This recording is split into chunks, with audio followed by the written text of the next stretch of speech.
Khazak pour les verts. Khazak pour les verts. Si tu m'entends? Oui, je t'entends. Bon, l'enregistrement a commencé, tu peux y aller. Je connais celui-là et celui-ci, je ne pas. Alors, c'est aimé le Fronsac alors. Ouais, pas mal. Alors, les Chaim, ça va être une Nishmat spéciale pour Yakot Bat Tamar. Yakot Bat Tamar. Les Chaim, mes amis, les Chaim. Une bonne élévation pour sa Neshama, si Dieu veut. Vous êtes en direct sur YouTube, donc arrêtez-moi. Dès que vous avez un cours, vous posez des questions, n'hésitez pas à m'arrêter, etc. Il n'y a pas de souci à ce niveau-là. Alors, vous connaissez donc la paracha de cette semaine.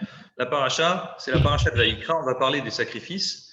On va parler de tous les sacrifices dans cette paracha, comment les béné Israël à l'époque dans le temple, ils faisaient les sacrifices, etc. D'accord? Et pourtant, donc c'est une paracha très intéressante, très instructive, parce que, bon, bien sûr, quand ma chère il viendra, il faudra qu'on sache comment les faire, mais surtout qu'aujourd'hui, la Hamida, la prière qu'on fait aujourd'hui, elle remplace les sacrifices. Vous me suivez? Ça remplace les sacrifices de l'époque. Gégé, est-ce que tu peux arrêter la caméra et ne pas l'enregistrer sur YouTube exceptionnellement? Ne la mets pas sur YouTube. J'écoute. Non, mais ne mets pas la vidéo qu'on est en train de filmer sur YouTube parce que je ne serai pas comme un cours officiel, s'il te plaît. Non, mais la vidéo n'est pas sur YouTube pour l'instant. Non, mais là, enregistre-la, mais ne la mets pas sur YouTube, ok? Parce que je vais être plus en mode normal, D'accord, ça marche. En direct. Plus en direct. Merci beaucoup. Sinon, j'imagine, je fais les Chaim 14 fois dans le. La vidéo, elle est remise sur YouTube, mais c'est qui sous. Alors, donc voilà, la paracha cette semaine, elle va parler donc de ce sujet qui est bien sûr les sacrifices et ça a un impact pour nous parce que ça nous apprend comment faire la prière. Le premier mot, c'est Vaïkra. Vaïkra, il a appelé Moshe. Vous savez quoi? On va changer le registre. Je fais un registre plus pour vous, parce que ça, c'était pour vous. Et j'avais un cours pour préparer pour YouTube, tu vois. Donc, je vais me mettre pour vous. Donc on va commencer. Donc, ça, c'est la paracha de cette semaine. Et puis, donc, le sujet de notre paracha, ça va parler de sacrifice, de la prière, comment s'attacher à Dieu. Et si j'ai le temps à la fin du cours, je reviendrai sur ce sujet de la paracha qui est la modestie de Moshe. On reviendra comment une des grandes preuves de la modestie de Moshe, on la retrouvera dans l'autre paracha. Mais tout d'abord, faire un pont avec vous sur le sujet de Pessah. Vous savez que bientôt c'est Pessah. Et la Haggadah raconte la chose suivante. La Haggadah raconte la chose suivante. Keneged arba abanim dibra Torah. La Torah, elle parle pour 4 enfants. Vous suivez? Donc, ce que je vais vous dire maintenant, c'est la Haggadah. Gégé, il y a du bruit derrière, essayez de couper.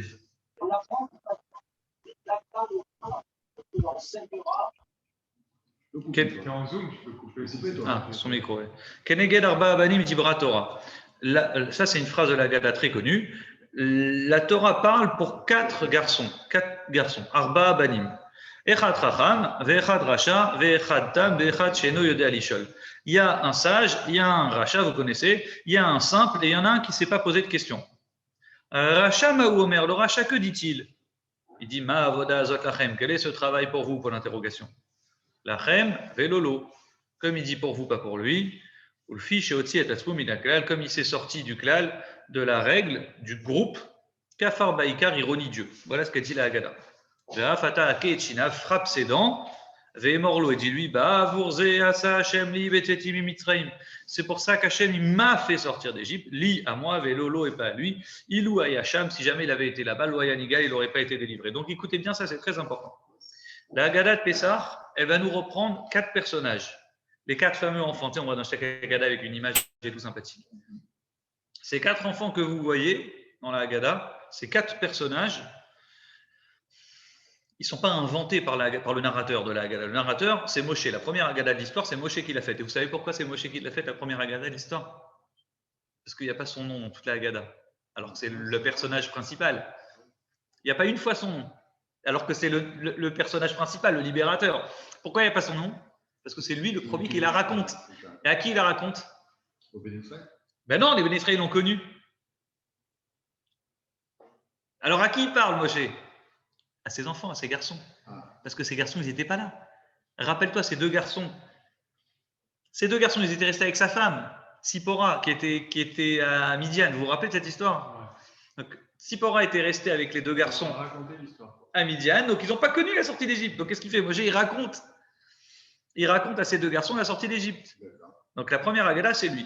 Et lui, Moshe connaît la Torah, il connaît les versets de la Torah. Et dans les versets de la Torah, il y a 4 versets différents. Il y en a un un verset très connu qui dit Ma avoda azot lachem. Quand ton fils te questionnera, quand ton fils, la Torah, il n'y a pas écrit, il y a un sage, un rachat, un truc. Il n'y a pas écrit ça dans la Torah. Vous me suivez? Dans la Torah, il y a juste écrit quand ton fils te questionnera, tu lui répondras et tu lui diras nanana. Quand ton fils te demandera, nanana, tu lui répondras. Il y a juste écrit ça. Seulement, nous, en lisant les versets de la Torah, on comprend que là, c'est la question d'un voyou, là, c'est la question d'un sage, là, c'est la question d'un homme simple, et là, c'est la question d'un enfant qui ne s'est pas posé de questions. Donc, on a nos 4 personnages parce que dans la manière comment ils formulent ou pas leurs questions, on devine qui ils sont. Est-ce que vous comprenez ce que je dis? Et regardez bien, c'est très clair. Il y a écrit un verset, le verset il dit Ma avoda azot, la deuxième ligne de la Haggadah. Le rachat, que dit-il? Donc le narrateur, c'est Moshe dit. Le rachat, le mauvais enfant, que dit-il? Il dit Quel est ce travail pour vous? En quoi on voit que c'est un rachat ici, d'après vous? Pourquoi c'est un rachat? Par rapport à la question. Et quelle est sa question? Qu'est-ce que ce travail pour vous? Et alors? En fait, c'est l'enfant qui vient, qui voit ses parents en train de faire Pessah. En fait, il parle du Corban Pessah, mais en d'autres. Il les provoque. Et comment il les provoque? Il dit quoi? Il dit pour vous. C'est quoi ce travail pour vous? Genre, il s'exclut. Voilà. Quand il dit pour vous, c'est qu'il est en train de dénigrer, tu vois. Ouais. Le mec, il dit c'est quoi ces religieux là? Il pose pas une question. C'est quoi ces religieux là-bas? Je comprends pas leur truc à eux. C'est quoi leur truc à eux, frère? Tu fais Shabbat comme nous, qu'est-ce que tu. Il s'exclut du sujet. Il s'exclut du sujet, exactement. Et ça, c'est très important. Comme il dit, alors, là, ça, c'est la Haggadah, elle rapporte le verset, le pasouk. Comprenez-moi, sinon vous allez être perdu. La Haggadah, elle ramène ce pasouk-là. Elle dit voilà le rachat. La preuve que c'est un rachat, c'est qu'il est en train de dire quel est ce travail pour vous. Alors, on doit lui répondre. On doit lui dire ah, comme il s'est sorti du groupe, on doit lui dire casse-lui ses dents. On doit lui amener un petit coup sur les dents. Alors, on ne sait pas pourquoi vraiment les dents. Bon, j'ai une petite interprétation, ça vaut ce que ça vaut. Mais c'est une douleur qui dure. Pourquoi on dit casse les dents? Ouais. Pourquoi on lui frappe? La Haggadah, elle dit, c'est pas moi qui dis. La Haggadah, elle dit, frappe-lui ses dents. Mets-lui un coup sur les dents à ce rachat. Pour plus qu'il puisse parler bien. Et alors, ah, genre, arrête de dire des bêtises, mais on parle pas avec les dents, ami, on parle avec la langue. Sans les dents, tu parles mal. Bah, alors, coupe-lui la langue. Non, mais c'est vrai que c'est bizarre cette histoire de la langue, des dents. Bon, j'avais lu un magnifique commentaire qui dit qu'en fait, tu prends Chacham et Racha, tu retires le mot chaîne, les dents, ouais, et il reste la même gématria. La valeur numérique de Chacham, Racha, tu retires les dents, les deux font la même. Sous-entendu, le Chacham, tu peux faire en sorte que ce rachat il change, comme on verra dans la suite de la Sira, c'est magnifique. Mais il faut faire en sorte qu'il puisse changer. Comment faire en sorte pour que ce rachat puisse changer? Donc d'abord, la Haggadah dit casse-lui les dents, et puis ensuite, une fois que tu lui as mis une bonne tarte, là tu lui dis c'est pourquoi Hachem m'a fait sortir d'Égypte. Hachem m'a fait sortir à moi. Pourquoi il écrit Hachem m'a fait sortir à moi? La Haggadah dit on doit lui dire oui, Hachem m'a fait sortir parce que à moi il m'a fait sortir. Pas toi. Ouais, tu me dis vous, moi je te dis moi. Tu t'exclus, moi je. Moi je t'en renvoie un missile, je dis écoute, moi, si Dieu m'avait libéré, il me libère à moi. En Égypte, il m'aurait libéré. Toi, où tu serais? Toi, tu serais resté en Égypte. Et d'ailleurs, beaucoup de Juifs sont restés en Égypte et sont morts. Ils ont disparu des radars. Plus de la majorité. Exact. Énormément de Juifs sont restés. Et ils sont morts d'ailleurs pendant la mort des premiers, pendant l'obscurité. Mais il y en a beaucoup qui sont morts. Beaucoup qui ont dit bon, écoute, on reste. Au dernier moment, que dit bon, on part pas, on préfère rester. Pourquoi? Parce que c'est logique. On n'était pas juifs. On était juifs comme une tribu. Génétiquement, on était une seule famille. Mais il y a quoi qui nous attire en fait? T'en as un type qui vient, un farfelu, qui nous dit allez, on va tous dans le désert. Frère, tu m'envoies dans le désert, je suis bien ici. Je suis tranquille, je suis là, je suis avec ma famille, je suis avec mes amis, j'ai ma maison, j'ai ce qu'il faut pour vivre. Pourquoi tu es en train de m'embarquer dans ton délire là-bas dans le désert? Laisse-moi tranquille, laisse-moi rester ici. Il y avait quand même une raison un peu logique. Ouais, et en face, on a l'Égypte, on a le pharaon. Le pharaon, l'argent qui circule, l'oseille, les maisons. D'ailleurs, plusieurs fois, on verra les Juifs dans le désert, plein de fois. Les Juifs vont râler à Moshe. Et la première réflexe qu'ils auront quand ils vont râler à Moshe, c'est pourquoi nous as-tu fait sortir d'Égypte alors qu'on était bien en Égypte? On avait de quoi manger. On avait de quoi manger, on avait des légumes, on avait des fruits, on avait du poisson, on avait même de la viande, ils disaient. Genre, on était gâtés. C'était pas Auschwitz. Il faut bien comprendre que les Juifs en Égypte, c'était pas Auschwitz. Ah bah oui, mais commence, hein, tu peux y aller. J'ai demandé à ce que ce soit pas mis sur YouTube, donc vas-y. Alors, tout ça pour dire, c'était pas Auschwitz à cette époque-là, c'était particulier. Ouais. Alors. Vous avez compris la forma? Donc en fait ici, ce juif-là, on dit si tu avais été là-bas, tu n'aurais pas été libéré. Ce que je viens de vous faire, c'est juste une petite explication rapide sur la Haggadah. Vous avez compris? Là, je vous ai juste parlé de la Haggadah. Tiens, j'ai une copie pour mon ami.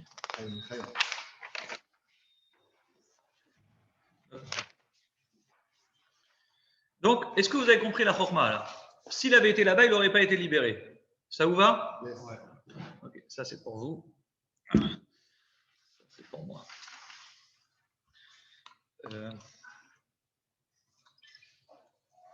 Ok, avançons un petit peu. J'ai une question à vous demander. On parle ici de ces 4 enfants. La Haggadah nous parle de ces 4 enfants. Le Chacham, le Racha, le Sage, le Simple et celui qui ne sait pas poser de questions. D'après vous, l'ordre dans lequel ils sont mis, c'est les 4 questions qu'ils ont demandé ces enfants-là, c'est repris de la Torah. Vous comprenez? Et on les intègre dans la Haggadah. On dit voilà, il y a 4 sortes d'enfants. La question, elle est est-ce qu'ils sont en ordre de quoi en fait? On les a mis en ordre chronologique, en ordre de quoi? Quand on a mis Sage, Racha, le simple et celui qui ne sait pas poser de questions, on les a mis en ordre de quoi? En ordre de la Torah ou pas? Non. Si tu regardes la Torah, figurez-vous que c'est le Racha qui est en premier. Sur la première question, la Torah dit quand ton fils te dira quel est ce travail pour vous? Alors quand ton fils te dira quel est ce travail pour vous, c'est une vraie question d'un Racha, ce qu'il dit pour vous. Une autre question, par exemple, c'est qui viendra après dans la Torah, c'est quand ton fils, dans une autre paracha, on n'a pas collé, dans une autre paracha, il est écrit quand ton fils te questionnera et te demandera quels sont ces doutes, ces mitzvot de Edout, ces mitzvot de Chukim, les lois qu'on ne comprend pas, et ces Mishpatim. Donc on voit que l'enfant il cogite, c'est un malin. Tu as vu, il connaît la différence entre Edout, Chukim, Mishpatim. Donc comme il est vif, il est malin, on l'appelle le Chacham, le sage. Le simple, qu'est-ce qu'il dit le simple? Il dit à son père dans la Torah, ton fils te questionnera, il te dit Mazot, qu'est-ce que cela? Tu imagines la question du niveau du bonhomme. La seule question qu'il a, c'est Mazot. C'est quoi ça? Genre, c'est pas une question pertinente.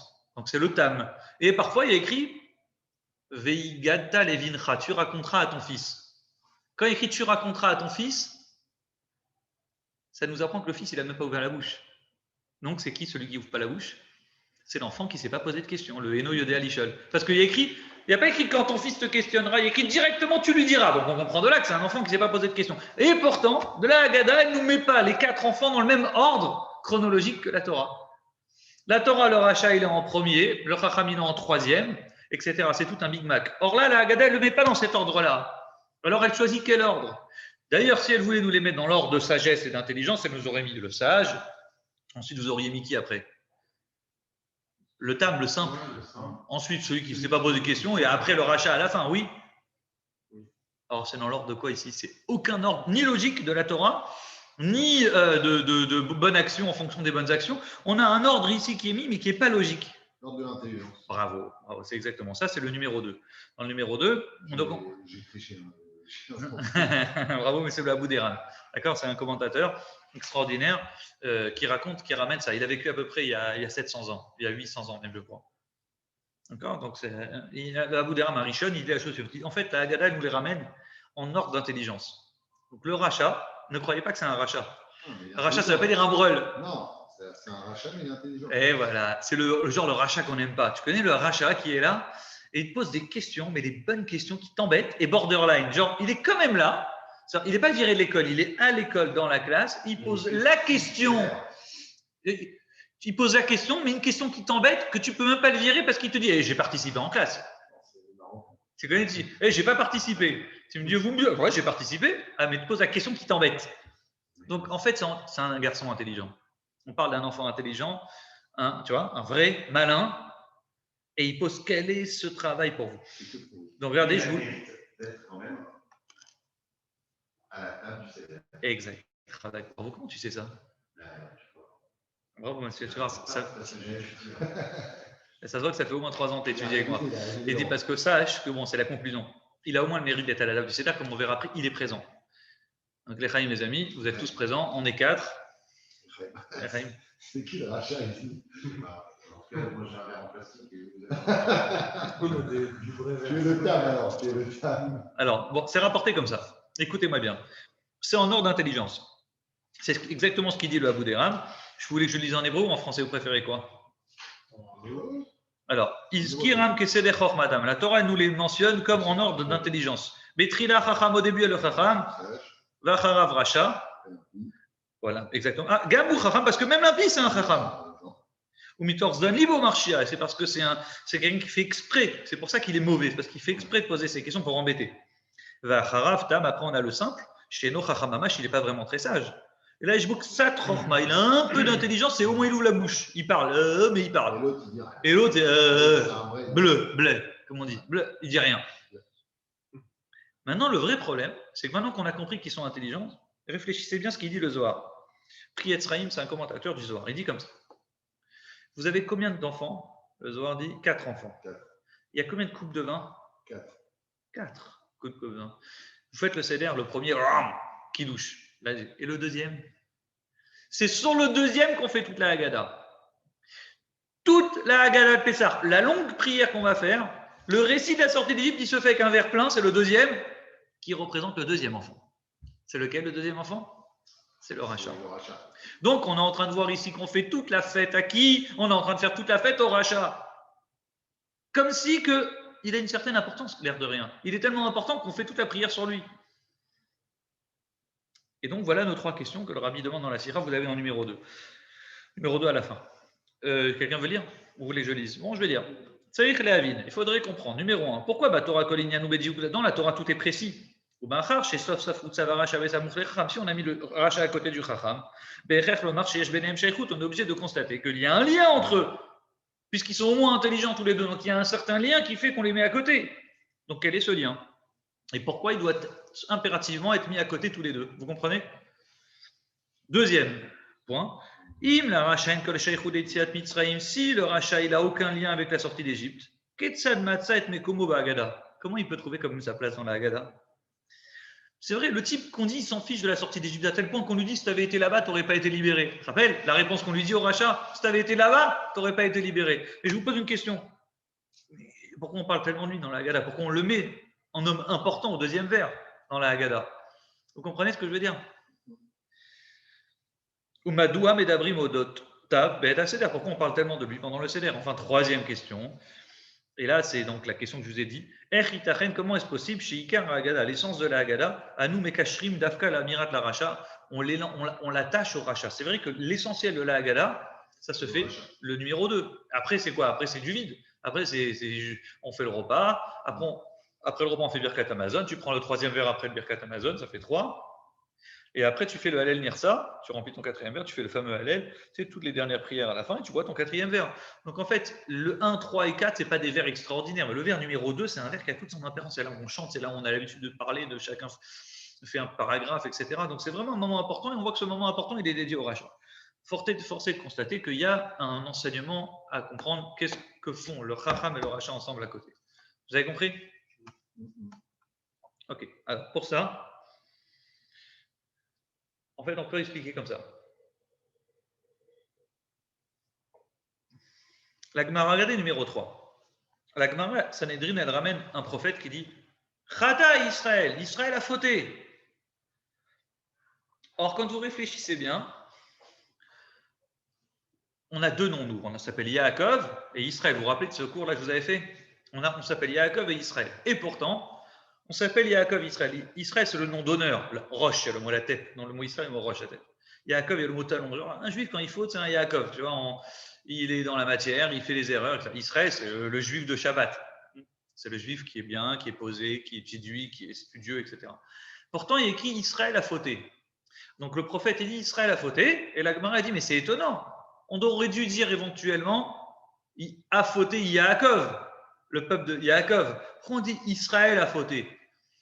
Pourquoi tu emploies le meilleur nom? La Gemara a dit non. Afalpi Shechata, c'est une phrase légendaire. Afalpi Shechata Israël. Ou même quand un peuple y faute, même aux yeux de Dieu, quand le Israël, ça reste Israël. Il reste mon Israël, mon chéri. C'est-à-dire, c'est vraiment celui que j'aime.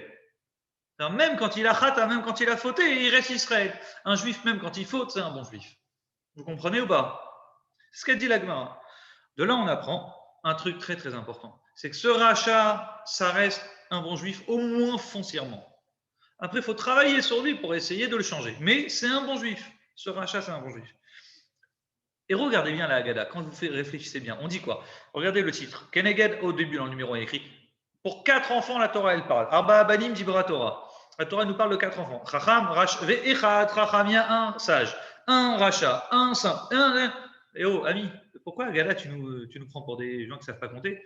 Dis-moi, il y a 4 enfants, le sage, le rachat, le saint. Pourquoi tu dis il y a un sage, il y a un rachat, il y a un. Pourquoi on répète à chaque fois un? Tu sais pourquoi on répète à chaque fois un? Pour nous dire que dans chacun de ces personnages, il y a une âme, la force de Dieu. Bravo. Il y a le Echad, l'unité de Dieu. Dans chacun des enfants, que ce soit le Chacham, il y a Dieu. Le deuxième, c'est mon deuxième. Alors qu'est-ce qu'on fait? Non, lui aussi c'est un deuxième, mais tu crois que c'est un rachat, mais il est très bon. Et le troisième, c'est Echad. Il y a dans chacun d'eux le Echad, l'unité d'Hachem. Et c'est pourquoi, qu'est-ce qu'on dit? On demande à ce que le Chacham il soit mis à côté de qui? À côté du rachat. La Haggadah, elle est en train d'enseigner au Chacham de se mettre à côté du rachat et dire écoute, c'est vrai que c'est un rachat, mais c'est un Israël. Et un rachat Israël, ça reste un Israël. Donc le Chacham, le sage, il a le devoir d'être à côté du rachat pour essayer de s'occuper de lui et de le changer. Grâce au Echad. Grâce à Echad, Chacham, Echad, rachat. Il y a un Echad dans chacun. Mais l'un n'existe pas sans l'autre. Tu as tout à fait raison. Alors là, peut-être tu fais référence à Issachar et Zevulun. Peut-être toi, dans ton esprit, tu fais référence. Mais quand la Torah, elle parle de Issachar et Zevulun. Le bien et le mal. Non, c'est pas ça. Je croyais que tu avais compris autre chose. Il y a le riche il y a toujours eu, genre le businessman juif. Dans l'histoire juive, on a toujours eu le businessman qui amène l'argent et l'autre qui étudie et tout, etc. Et les deux, ils se joignent. Alors, il te dit écoute, j'ai pas le temps d'étudier. Étudie pour moi, je t'amène l'argent pour que tu puisses étudier, ainsi de suite. On appelle le Issachar et le Zevulun. Ils avaient fait un deal ensemble. Les deux tribus, ils sont complémentaires. Écoute, Issachar, t'as une tronche, t'aimes bien étudier, t'as un kiff à ça. Moi, comme les Zevulun habitaient près de la mer, ils faisaient du business en bateau. Déjà à l'époque, pour vous dire, c'est énorme. Je peux vous parler de ça il y a 3000 ans. Les Zevulun, ils faisaient du business en bateau sur la Méditerranée. Ils partaient, ils ramenaient du commerce et tout. C'était dans le schmattes, tu vois, déjà depuis longtemps. Donc, ils ont fait un business spirituel ensemble. Ils disent écoute, on partage les bénéfices matériels et spirituels. Je pensais que tu faisais référence à ça. Mais la notion du bien et du mal, c'est en bas, monsieur, c'est en bas. La notion du bien et du mal, non, c'est des pizzas. La notion du bien et du mal, c'est quoi? C'est une autre histoire encore. Toi, tu dis, on ne peut pas vivre sans le mal. Non, c'est pas. Non, je ne dis pas ça. Je dis que le bien, il ressort que parce qu'il y a du mal. Il n'existe que parce qu'il y a du mal. Et ça, en fait, mon idée, c'est de dire que les quatre fils, ils existent parce qu'on ne peut pas avoir un monde que de rachat, on ne peut pas avoir un monde que de chacham. Ouais. Et en fin de compte, on doit avoir un petit peu de tout. Exact. C'est comme 4 piliers sur le monde, quoi. Exact. Non, mais moi, je ne dis pas il est faux. Moi, je dis qu'ils sont là. Ils sont là. Alors, maintenant qu'ils sont là, il faut faire avec. Tu vois ce que je veux dire? On joue avec ce qu'on nous a mis. Mais tu ne dois pas dire, bon, ben, je joue, mais j'enlève les règles de la partie. Non, Dieu, il a mis des règles. Tu as un ramage, tu joues avec tout. Tu ne dois pas dire ça, j'enlève, et je garde le meilleur. Non, tu dois prendre tout le monde. Après, c'est la grande question. Qu'est-ce qu'on fait avec un rachat, un mauvais élève à l'école? Qu'est-ce qu'on fait avec quelqu'un? Moi, il y a plein de lettres du rabbi qui répondent à ça très simplement. Vous avez des fois des mauvais élèves à l'école. Le rabbi, il ne voulait pas qu'on renvoie des élèves. Il a dit, il y a un seul moment, on a le droit de dire un élève, un seul moment. Non, le rabbi, c'est le rabbi, il a envoyé des lettres, il répondait au directeur d'école. Il dit, c'est si il amène, lui, une mauvaise influence sur les autres élèves. C'est-à-dire, un enfant qui n'a pas des bonnes notes, c'est pas grave. Un enfant, tu vois, il n'est pas un génie, c'est pas grave. Un enfant, tant qu'il a envie d'apprendre, même s'il est mauvais, même s'il arrive mauvais, tu vois, on s'en fiche. Notre but, c'est de rendre. Maintenant, si tu vois que tu sens que ça ne marche pas, on n'arrive pas à le changer. Et en plus, s'il reste mauvais, ce n'est pas grave non plus. Mais si il est en train d'amener du mauvais aux autres, là, c'est la seule raison qui pourrait justifier un renvoi en élève. Ça veut dire qu'on la renvoie.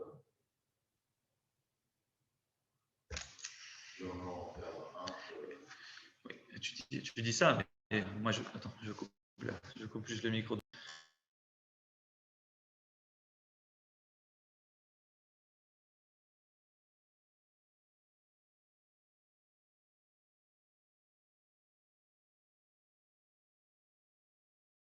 Alors, continuons un petit peu.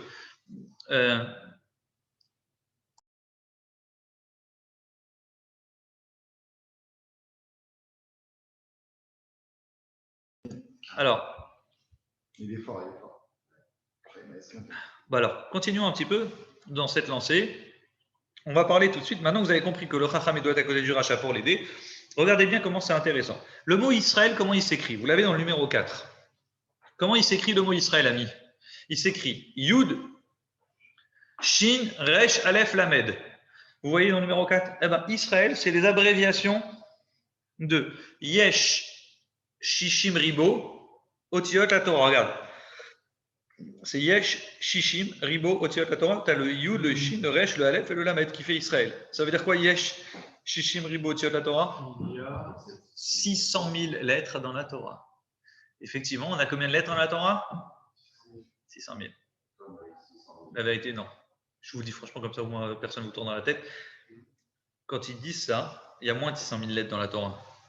Si tu te mets à compter depuis Bereshit, Bet, Resh, Aleph, Shin, Yud, Tab, tu verras qu'il y a moins que 600 000, mais on compte 600 000 en tout parce qu'il y a des lettres qui se fabriquent en deux. Exemple, tu prends le E. Le E, c'est un Resh, un Dalet, pardon, plus une barre comme ça. Donc ça vaut 2. Oui, mais c'est un Vav. Ah. Tu prends le Aleph, il en vaut 3. C'est un Yud. Non, mais le Sofer, moi je ne connais pas, je ne suis pas Sofer. Mais le Sofer qui écrit, il te dit, on lui a appris un Sofer. Quand pour écrire un Aleph, on fait un Yud, ensuite on fait un Vav, et après on fait un Yud en bas. Yud, Vav, Aleph. Yud, Vav, Yud. Ça fait Aleph. Donc il y a des lettres qui tombent double ou triple. Et à la fin, tu arrives à 600 000. En gros, il doit y avoir 200, 250 000 lettres, peut-être, vraiment. Mais à la fin, quand tu additionnes le tout de la manière dont je t'ai appris, on arrive à 600 000. En gros, 600 000 lettres, exactement, avec cette manière de compter. Donc, quand tu réfléchis bien, et là c'est magnifique, chaque juif, il a sa lettre dans la Torah. Chaque juif, il a sa lettre, chaque juif, il a un lien dans la Torah. Qu'est-ce qu'on fait dans Sefer Torah qui est vide? Pardonnez-moi. Qu'est-ce qu'on fait dans Sefer Torah qui manque une lettre? À qui il manque une lettre? Il n'est pas caché. Pas soul, on ne peut pas l'utiliser. Donc, dans le mot, intrinsèquement au mot Israël, il y a 600 000 lettres dans la Torah. Israël est égal, il y a 600 000 lettres dans la Torah. C'est-à-dire que le mot Israël, il fait en sorte que chaque juif, il est attaché à la Torah. Donc, de même que la Torah, on ne peut pas se débarrasser d'une lettre, sinon on jette le tout. De même, au mot Israël, on ne peut pas se débarrasser. Et donc, maintenant, on va conclure. Pourquoi le Chacham, il est à côté du Racha? Exprès pour ramener ce garçon-là, à le Racha, lui retirer ses questions et l'amener à la Tchouva. On est au numéro 5. Ok? L'enseignement est double. Donc là, c'est le premier enseignement. Dans le numéro 5, vous avez cet enseignement extraordinaire. On a donc un message pour le Racha et un message pour le Chacham. Le Racha, il doit retenir une chose très importante. C'est quand il a touché le fond, il a deux options. Soit il a touché le fond et il creuse toujours, il continue à creuser. Option 1. Option 2, il se rappelle qu'il y a toujours Dieu, il lui enverra toujours un Chacham à côté de lui. Ça, c'est très important. Il doit se rappeler. Le Racha, il dit, mais on m'a mis en deuxième position. Dieu m'enverra tôt ou tard un Chacham pour m'aider. C'est-à-dire, je ne suis pas seul. Il y aura toujours quelqu'un qui va m'envoyer une corde, qui va m'aider à me remonter. Alors, bien sûr, il faut être musclé, attention, il faut y aller, parce que vas-y, essaie de remonter. Ça va être difficile. On verra que Dieu, il donne des forces. Et là, peut-être, il donne des forces au Racha pour pouvoir surmonter ces épreuves. Hachem, il fait en sorte que pour sortir du trou, tu as des muscles à grimper, etc. Par cette corde qu'on t'envoie, certes, mais il te faut, toi, des forces. Le Chacham, il n'est pas capable de grimper un trou comme tu es en train de faire. Mais Dieu, il a prévu en toi des forces pour pouvoir sortir du trou. Mais il te les a données. Donc, le Chacham, il doit se rappeler qu'il y a un Racha à côté de lui. Et vous savez quoi? Regarde bien comment c'est écrit dans la Haggadah, c'est merveilleux. Echad Chacham, et après, il y a écrit Ve Echad Racha. Il y a un Chacham sans le Vav. Il y a écrit Echad Chacham. Et après, il y a écrit V. V, c'est quoi en hébreu? E-T. Et donc, le Racha, il existe, comme tu as dit Nathanaël tout à l'heure. Le Racha, il existe parce qu'il est E-T. Parce qu'il est attaché. Pardonnez-moi. Le Racha, il existe parce qu'il est attaché au Chacham. Si le Racha, il s'attache au Chacham, là, il a une chance. Voilà. On lui a lancé sa corde, il pourra ressortir. Et maintenant, le bête, j'en suis au bête, dans le numéro 5, il y a un bête. Le Chacham aussi, il a un message à retenir. Vous croyez que le Chacham, la vie est belle pour lui? Non, pas du tout. Chacham et l'amdim. Le Chacham, on lui apprend. Il se doit d'amener tout le monde, ramener tout le monde au bien. A fait un rachat, même le rachat. Et là, exact. Lui aussi, il a ce test-là, exactement. Et là, chez Kanbat Naï, Alav Lavtir, chez Racha, il va s'ef et lave. On lui promet que si il fait son rôle de Chacham, tôt ou tard, le Racha, il se collera à lui. C'est naturel. Chez Mouchpa ou Mekubal Mina Chacham Elole. Pechazé Shalom. Attention, de faire en sorte que V, le ET, c'est qui doit être collé à qui? C'est qui doit être. Le Racha doit être collé au Chacham. Mais le Chacham, il doit se rappeler de faire son travail. Mais le deuxième côté, c'est Rappelle-toi que lui doit être collé à toi. C'est pas toi qui dois être collé à lui. Parce qu'il se peut parfois, tu vois, le Chacham est tellement collé au rachat qu'il finit par apprendre. Là, c'est le Chacham qui pousse vers le haut le rachat. Voilà, et pas le contraire. Que le Chacham soit poussé vers le bas. Eh ben exactement. Tu le tires par la corde, mais il peut te tirer tellement loin que tu finis en bas du trou toi aussi. Alors, je vous saute. Alors, le numéro 6, il est très très intéressant. Je vous invite à lire juste la partie, dans le numéro 6, cette deuxième partie. Cette deuxième partie que je vais vous lire maintenant, elle vous explique un point très important, c'est la notion de rachat qui est en nous. En fait, aujourd'hui, clairement, on est tous un peu chacham. Voilà, vous êtes tous des bons juifs, vous faites tous Shabbat, vous mettez tous les téfilines le matin, etc. Et voilà, on a tous une part de rachat en nous. Ah bon. Tu avais dit aussi que même le chacham de maintenant, à l'époque, il ne serait pas sorti. Quand j'ai dit ça, chez le chacham d'aujourd'hui, il ne serait pas sorti d'Égypte. Non, mais c'est-à-dire que la tentation avant, c'était beaucoup plus difficile. Voilà, c'est sûr. Ils étaient dans un climat de l'Avodazara. Ça, c'est-à-dire que oui, tu as tout à fait raison, que l'Avodazara à l'époque était tellement forte qu'on serait tous tombés. Quelque chose qui peut ressembler à la Avodazara de l'époque, je vous l'ai dit 1000 fois, la chose qui peut nous faire ressembler à la Avodazara de l'époque, c'est l'argent. L'argent aujourd'hui, on ne comprend pas que vous étudiez avec vos filles, vous étudiez comment les gars ils se prosternent, et Avodazara dit mais pourquoi il y a un bon Dieu sur terre, pourquoi? L'argent aujourd'hui, ça nous rappelle un petit goût d'Avodazara de l'époque. Tu vois, le type dit tout ça pour de l'argent. Tu vois, le rabbin il est en train d'être vendu pour de l'argent. Tout ça pour de l'argent, t'es un rabbin. Tu vois, tu vas changer ton din Torah juste parce que le mec il t'a donné un billet. C'est quoi ça? Non, le rabbin il est plus subtil. Le rabbin il va pas attendre qu'on lui donne un billet. Vous avez compris? C'est pas genre c'était au Maroc comme ça. Non, pas comme ça aujourd'hui. C'est plus subtil. C'est tu viens, tu lui donnes ça, tu lui donnes des cadeaux, tu lui donnes truc.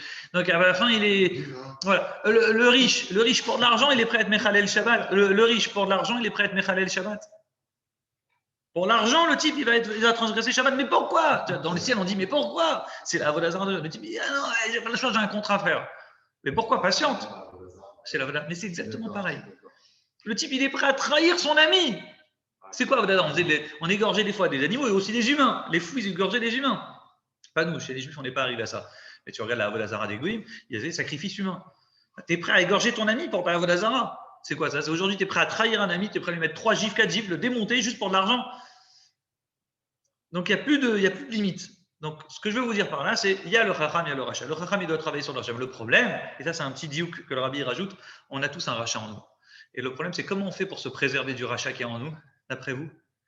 Comment on fait pour se préserver du rachat qui est en nous? Il y a une technique simple. Certes, mais il y a une chose simple, c'est de s'occuper du rachat qui est à l'extérieur. C'est-à-dire, si tu t'occupes d'un rachat, si tu as tendance à aller vers l'autre, naturellement, tu es préservé. Pardon? Non, ça veut dire que… Oui, mais toi, comment dire? Tu verras que plus tu vas parler à un juif, tu vois un juif assimilé à perpète les oeuvres, un ashkénaze que tu n'as pas vu, tu as une catastrophe, et tu vas t'occuper, tu vas lui parler d'importance de Shabbat, plus tu vas lui parler d'importance de Shabbat, plus toi, naturellement, tu vas mieux faire ton Shabbat. Ça veut dire si tu es capable de mettre en place, de t'investir pour un autre, sur des défauts que tu pourrais avoir toi-même d'une certaine manière, à force de parler et de transmettre à un autre, tu finis par t'aider toi-même. Souvent, tu aides ton rachat et plus tu t'élèves. Et tu élèves, tu canalises le rachat qui est en toi. Mais il faut, pour ça, essayer d'aller aider un autre. Ouais. Si tu aides un autre juif, naturellement, tu te préserves. C'est un bon message. Là, lisez-le en français, vous l'avez dans le numéro 6, juste là. Oui. Regardez, je vous lis. Vous voulez lire? Vas-y, le message doit toujours garder présent à l'esprit que l'impie, qui est en lui, est son voisin. C'est pour cela que le sage doit être encore plus scrupuleux, implorer la miséricorde et l'aide de Dieu, en se consacrant à élever l'impie qui se trouve à l'extérieur de sa personne. Il pourra vaincre l'impie qu'il porte en lui. C'est beau. C'est beau. Alors maintenant, on comprend juste un petit truc très intéressant. Je saute le 7 parce que je vous ai promis que 45 minutes de cours. On passe directement au 8. Il y a un truc.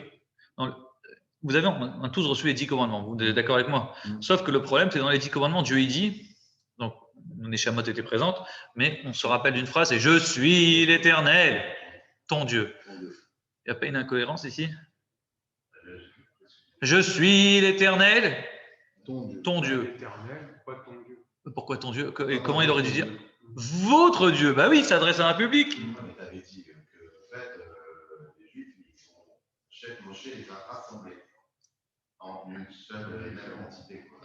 Non, mais alors, oui, tu as raison à 1000%. Non, mais avoue-le. Non, en fait, j'avais dit cette notion, c'est le lendemain de Kippour. Ils avaient reçu les 10 commandements. Ils avaient reçu les 10 commandements avant. Vayakel, Moshe dans la paracha de Vayakel, je sais pas. Mais dans la paracha des 10 commandements, non, il y a écrit je suis l'Éternel ton Dieu.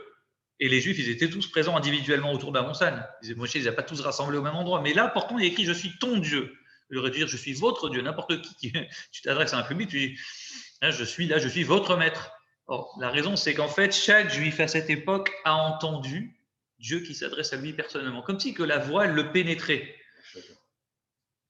Genre, personne n'a entendu un public. On avait l'impression que la voix, elle s'adaptait à la personne à qui elle parlait. Tu sais, il y a un truc tout bête. La Torah nous dit, le jour où on a reçu les 10 commandements, il n'y avait pas d'écho. Vous connaissez hein, à Shavuot, on lit ce pasouk, il n'y avait pas de aide, d'écho. C'est-à-dire que les Juifs, ils entendaient, il n'y avait pas d'écho. On dit, bon, super, c'est un super grand miracle. Là, non, il y a des grands miracles. Je te raconte la liste des miracles, on a dit comment une voix qui sort du ciel, qui dit je suis l'Éternel, qui explose, qui fait trembler tout le monde. Bon, ça c'est du miracle. Tu vois. Mais il n'y a pas d'écho, bon, ok quoi. Bien sûr, c'était nous. J'ai entendu les deux comme mon premier commandement, c'était nous. Donc il n'y a pas d'écho, bon, on a envie de se dire, bon, il n'y a pas d'écho, c'est tout quoi. Non, le miracle, c'est que. Chacun avait à écouter sa propre voix. C'est quoi un écho? Un écho, c'est une seule voix. C'est quand il y a un retour. Pourquoi? Parce qu'il y a quelque chose qui bloque. T'envoies une voix, un son qui tape sur quelque chose dans la montagne comme ça, le son il passe pas, il revient. Mais du point de vue de Dieu, rien ne lui fait obstacle. Dieu, il pénètre la matière partout. Il n'y a rien qui peut l'empêcher de parler. Donc quand il parle, attends, il n'y avait pas d'écho parce que tout pénétrait Dieu. Donc de la même manière, quand il écrit « Je suis l'Éternel, ton Dieu », c'est pas une voix qui est sortie, chacun a pris ce qu'il pouvait entendre. La voix, elle s'est adressée à chacun individuellement et chacun a entendu « Je suis ton Dieu ». Donc, depuis ce jour-là, nos ancêtres, et nous maintenant aujourd'hui, et nos enfants jusqu'à Mashiach, ils seront toujours attachés, ils auront toujours cette Neshama qui les attachera pour toujours à Dieu. Alors maintenant, là je vous le fais à l'oral, comme ça on ira plus vite. Qu'est-ce qu'on disait au rachat dans l'introduction? Qu'est-ce que la réponse, la fameuse réponse pédagogique qu'on devait dire au rachat, quelle était-elle? C'était laquelle? On devait lui dire quoi au rachat en réponse? Quand le rachat dit quel est ce travail pour vous, on doit lui dire quoi? On lui met un coup sur les dents. Et après, on lui dit quoi? Si tu avais été là-bas, tu n'aurais pas été libéré. Ah, c'est dur de répondre ça. C'est pas dur, au contraire, on est gentil avec lui. On lui dit, si tu avais été en Égypte avec ton comportement, etc., comme tu es en train de faire, tu n'aurais pas été libéré là-bas. Là-bas, c'est où? En Égypte. Mais quand Mashiach qui viendra, tu seras libéré. Là, il n'y a pas de problème. Et pourquoi? Quelle différence? En Égypte, on a perdu beaucoup de Juifs. Parce qu'on n'a pas reçu la Torah. Donc, comme je vous l'ai expliqué, maintenant qu'on a reçu la Torah, et depuis ce jour où Dieu il a dit, je suis l'Éternel, ton Dieu, il s'est adressé à chacun individuellement, il n'y aura pas de perte. Il n'y aura plus de perte. Avant de recevoir la Torah, c'était un peuple, une petite tribu, une race juive, israélite, des Hébreux qu'on appelait. Effectivement, on était juifs par les gènes, mais c'est tout. Il n'y avait rien qui nous réunissait autre que notre tribu. Donc après, en fin de compte, on est sortis, t'en as qui ont dit, écoute, moi je suis bien, je suis dans ma cabane, je suis bien là, je mange ici, je suis pépère, pourquoi partir dans un désert pour faire quoi, etc. Donc en fin de compte, il y en a plein qui ont disparu. Rien ne les attachait, rien ne les poussait à suivre Moshe.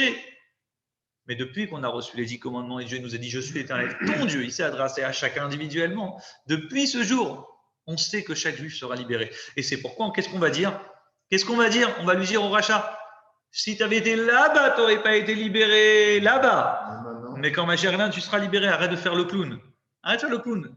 Tu es avec nous dans le même bateau, frère. Tu aurais pu faire les clowns quand on était encore là-bas. Le bateau, il était aux amarres. Maintenant qu'on a lâché les amarres, on est parti. Reste avec nous, arrête de parler. Tu fais un trou dans ta cabine. C'est ta cabine, certes, mais c'est nous que tu trouves. On va couler ensemble. T'as compris? Allez, à toi de jouer, Laurent. Tu nous lis le numéro 8. En hébreu. En français, tant qu'à faire. Hein? Lorsque Dieu dit « Je suis l'Éternel ton Dieu » au singulier, chaque juif perçut que sa vitalité émane de l'essence de Dieu. Du point de vue de la Torah, chaque juif, qui qu'il soit, doit être libéré, car sa présence importe pour tout Israël. C'est là le sens de la phrase « S'il avait été là-bas », en Égypte, avant le don de la Torah, il n'aurait pas été délivré. Mais avec la Torah, lui aussi sera libéré. En lui montrant à quel point la Torah est agréable, on obtient effectivement qu'il se rapproche de Dieu. Exactement. Donc en fait, pour le rapprocher de Dieu, on lui dit quoi? Il y a la Torah. Qu'est-ce qui fait que chaque juif il est attaché à Dieu? C'est par la Torah. Quand on met la Torah en valeur, automatiquement il se rattache à Dieu. Il se dit mais c'est vrai en fait, je suis l'Éternel ton Dieu, Dieu s'est adressé aussi à moi. Alors après, comme tu disais Nathanet, alors chacun à son niveau, il y a le Chacham et le Racha, effectivement, il y en a qui va faire beaucoup moins. Il faut tout. Ah, bien sûr, il faut tout, mais il faut que ce tout-là il soit tiré vers le haut. Mais il faut de tout. Mais le tout il doit être tiré vers le haut. Mais sache qu'il n'y aura plus de perte, c'est terminé. Les juifs ils seront tous là. Donc ça c'est très intéressant. C'est pourquoi donc le but de la sortie d'Égypte, les Hagia, la Géoula, la Tita, c'est d'arriver vers la délivrance future. Géoula Shlema She'en Acharei Hagalut, c'est une délivrance dans laquelle il n'y aura plus d'exil. Mais Kevan Sheyaderech, la Hagia Lekach Alede Kulanu Keechad, ça on arrivera quand quoi? Quand nous serons tous réunis ensemble, Keechad, le mot Keechad, on sera tous Keechad comme un, le fameux Echad de la Haggadah, Echad, Echad, Echad, Echad. Ça, Ikar Ishtadlut, Ibemakom Shebo Akoshi Agadol Beyoter, ça c'est la chose. C'est la plus grande difficulté à faire de pouvoir réunir tous les juifs ensemble. Mais ça, c'est vraiment un vrai problème, mais on y arrivera. Alors, maintenant qu'on a compris comment on va réparer le problème, résumons tout ce qu'on a dit en un mot. On a dit, dans la Haggadah, il y a écrit 4 enfants, un sage, un rachat, un simple, un qui ne s'est pas posé de question. Pourquoi le Chacham il est à côté du rachat? Première question. Mais vous allez voir que c'est la même réponse. Pourquoi on dit un? Il y a un. On le sait. Tu m'as dit il y a 4, après tu as qu'à me les citer. En français, ça ne marche pas comme on le lit dans la Haggadah. En français, on aurait dû dire il y a 4 enfants, le sage, le voyou, le simple. On ne dit pas et un. Troisième question, on a dit pourquoi le rachat, le Zohar, il nous dit que le deuxième, il fait référence à la deuxième coupe sur laquelle on récite toute la Haggadah. Donc on récite toute la Haggadah sur le rachat.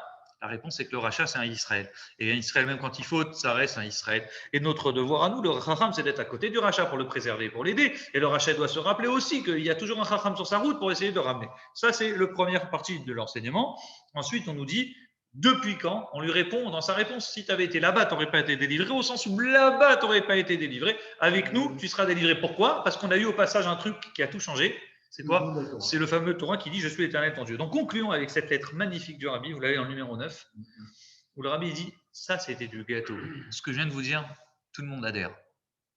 Je te fais un discours comme ça maintenant partout, il n'y a aucun juif qui dira « Ah ouais, c'est ce rachat. » Ils vont tout le monde nous dire « Oh, c'est mignon, c'est hyper à la mode, le rachat, mais le rachat, c'est beau. » Tout le monde va être d'accord avec ce discours. Sauf maintenant, on doit aller plus loin. C'est où le plus loin? Il dit « Quand tu es en famille, ouais, tout ce qu'on dit des histoires de famille. » Avec ta famille, tes machins. Mais même quand il y a un mariage, une grande fête, tu verras que même le tonton machin Gilbert, que personne aimait, qu'il se dispute avec tout le monde, etc. Tonton Gilbert, il viendra au mariage. Il restera 10 minutes, il dira, je suis pas avec toi, j'ai pressé, j'ai piscine, il doit partir, mais au moins il est présent. Oui ou non? Il dit, le rachat, il a un avantage énorme. C'est qu'il est présent à la table du Seder. Et comme il est présent à la table du Seder, c'est le mauvais élève, mais il est au moins là. Il est là. Malheureusement, le Rabbi, dans une lettre, il écrit vous allez voir, en 5717, ça veut dire en 1957, il écrit une lettre à des gens, il dit, vous vous rendez pas compte qu'aujourd'hui, on a un 5e enfant. Celui qui n'est pas là. Celui qui n'est pas présent. Qui ne sait même pas qu'il est juif ou que s'il sait qu'il est juif, il s'en fiche. C'est même pas un rachat. Il n'a même pas envie de poser de questions. Il ne sait même pas c'est quoi Pessah. Il dit, c'est le 5e enfant. Et lui, il faut aller le chercher. Et même lui, il faut aller le chercher.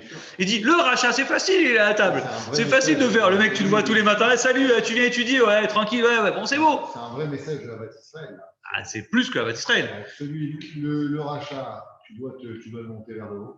Bateau, tout le monde, aujourd'hui, voilà. Les autres, pareil. Et celui qui n'est pas là, toi, tu es un rachat, tu dois aller le chercher. Même le 5e enfant qui n'est pas présent. Et là, c'est le boulot qui est beaucoup plus dur. Regardez la lettre, vous l'avez dans le numéro 9. Et puisque tu es rachat, mais que tu es plus intelligent que l'autre, alors c'est peut-être à toi d'aller chercher celui-là. Exactement. Exactement. Mais c'est magnifique ce que tu dis. C'est exactement ça en fait. Regarde, tu l'as dans le numéro 9. Quelqu'un veut lire la lettre en français ou pas? Vas-y, Maurice, tu l'as pas lu toi? Malheureusement, il y a en particulier à notre époque très obscure un autre type de fils, celui qui n'est pas du tout à la table du Seder. Il n'a pas de questions car il n'a aucun contact avec la Torah et il écoute une juive. Il faut s'investir pour eux aussi par don de soi et amour du prochain, car il ne faut oublier aucun enfant juif et investir toutes ses forces pour le libérer de cette situation et l'amener à la table du Seder. Donc, là, et le Rabbi investissait beaucoup pour les enfants. Il disait que c'était vraiment la base des bases. Ça, c'est la doctrine du Ah bah oui, bah oui. Tu vas chercher le... Merci beaucoup les honneurs. À la semaine prochaine si Dieu veut. Merci GG pour le cours. Tu vas chercher